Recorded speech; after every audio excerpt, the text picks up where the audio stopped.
আসসালামু আলাইকুম। আজকে আপনাদের আমি দেখাবো আমি কিভাবে বাসায় বসে জাল দেওয়া দুধ থেকে খাঁটি ঘি তৈরি করবি।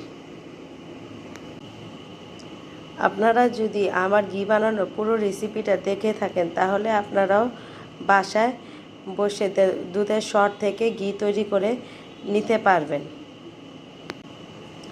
আমি বাসায় দুধ জাল করে দুধটাকে ভালো করে ঠান্ডা করে এর উপরে যে ভারী সরটা পড়ে সেই সরটা একটা বাটিতে ভালো করে তুলে নেই এবং এই সর একটু একটু করে প্রায় 7-8 দিন জমিয়ে রাখি। সেই জমানো সর থেকে আমি ঘি বানাই। চলেন তাহলে আপনার ঘি বানানোর রেসিপিটা দেখায় দিচ্ছি।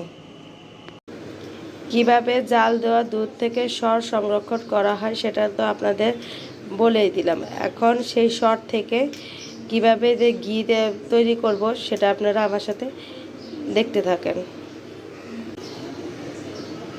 তাহলে আর আপনাদের বাজার থেকে বেশি দাম দিয়ে ঘি কিনে খেতে হবে না।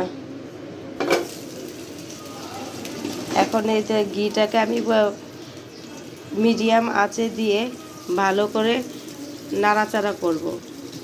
দেখেন এখনই কত সুন্দর এর থেকে ঘি বেরিয়ে আসছে এবং এটাকে ভালো করে জাল করে নিব। জাল করে ঘিটা যখন সম্পূর্ণ পুড়ে যাবে তখন আমি এই ঘিটা নামিয়ে একটা বোতলে ভরে রাখব। দেখেন আস্তে আস্তে জাল হতে হতে এদের সর থেকে কিভাবে ঘিগুলো বেরিয়ে আসছে। এভাবে আরও কিছুক্ষণ আমি এই সরটাকে জাল করে নিব।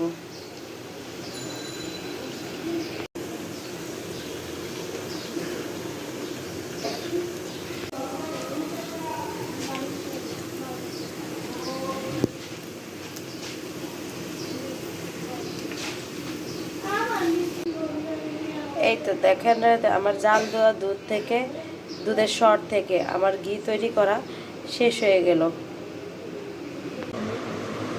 কিছুক্ষণ এই ঘিটাকে আমি ভালো করে ঠান্ডা করে নিলাম।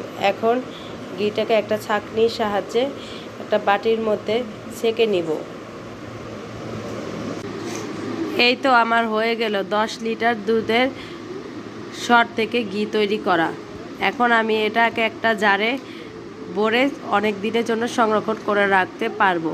এছাড়াও আপনারা এই ঘি আলুর ভর্তা বা খিচুড়ি অন্য কোনো জিনিসের সাথে খেতে পারবেন, রান্না করার কাজেও ব্যবহার করতে পারবেন।